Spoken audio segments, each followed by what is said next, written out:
Hey everybody, Pastor Matt here. I'm so glad to be with you on this New Year's Eve. Some of you know that we're on vacation, and you're like, I thought you were on vacation. I thought the office was closed. What are you doing? Well, frankly, Sunday comes, and as you can see behind me, the majority of my tools are over here.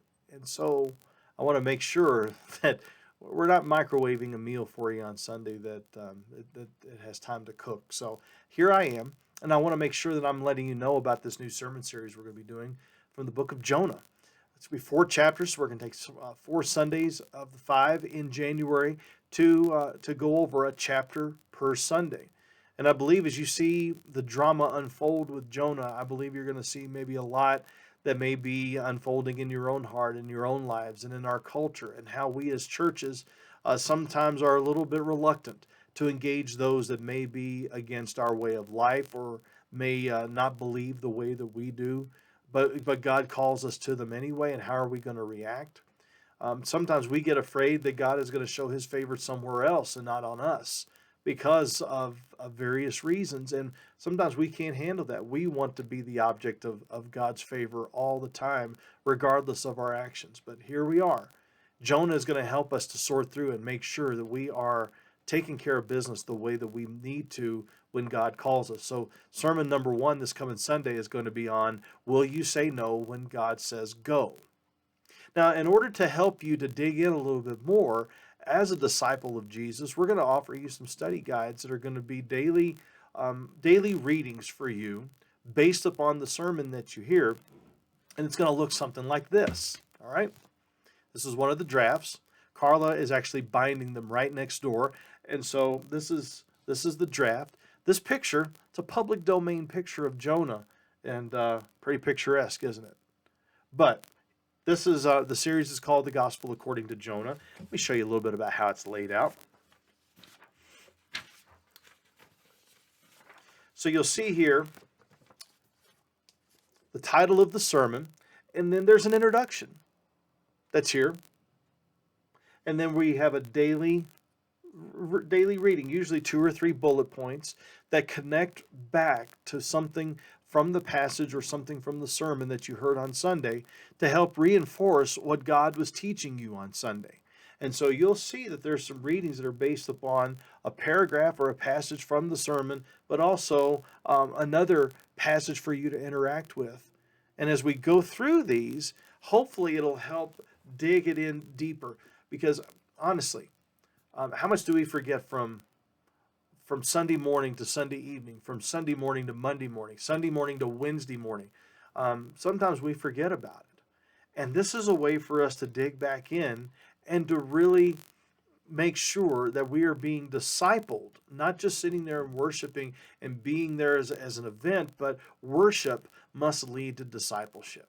So here's some ways that you can utilize this and approach this. So, number 1, pray. Pray before you engage these. Pray before as you engage the Word.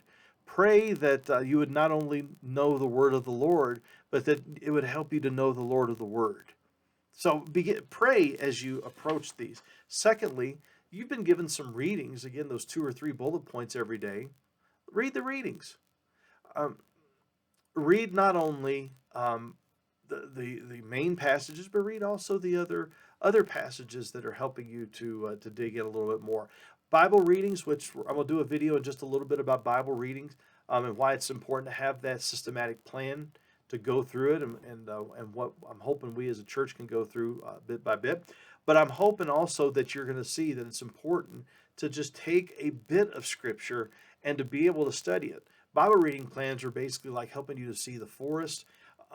These types of studies that we're going to do for our sermon series, these are the ones that are going to help you really to understand that blade of grass. And there's a lot going on in those blades of grass. So consider that. Number 3, buy a notebook. It can be a legal pad. It can be a composition notebook that costs a couple of bucks at dollar store. If you want something that has a better binding, Target has Moleskins. Staples has a number of different journals for you to be able to use. The point is that we need to make sure that we're doing something to capture these thoughts and to be able to preserve them.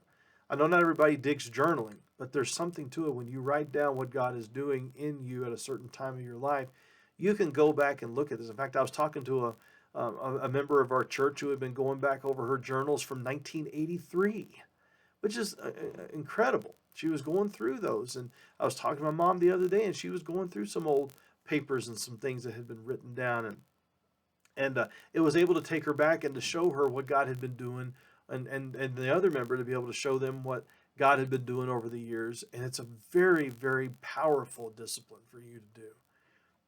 And also go through this with others. You may remember the 3-3-3-1 strategy that we were trying to do. Write three people, call three people, but also get up with three people to encourage each other and strengthen each other in the Word and to share with each other what God has shown you in His Word. This can help expedite that. So I'm hoping that as we continue to provide resources like this in house, that you will see the benefit of them. So Jonah is going to be in January.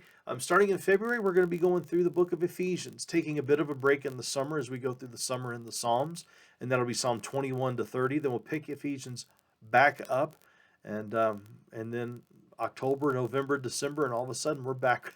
We're back at this time of year again. It's gonna come back around very quickly.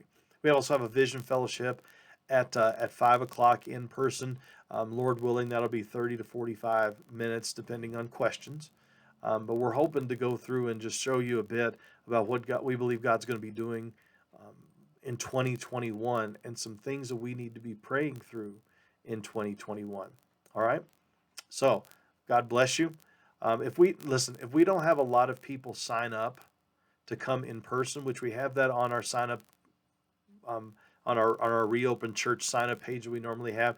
If we don't have too many people, terribly many people sign up for that, then we're just going to do that just exclusively digitally and exclusively online, and we'll let the few people know that this is what it's going to look like. But we'll give you an opportunity as you watch it to be able to ask questions in the middle of it, so I can answer them right away. All right. Appreciate it, everybody. God bless you all, and just keep praying for ARBC 2021. We approach it not with any kind of fear and trepidation, but we approach it with hope. God bless you all. Bye bye.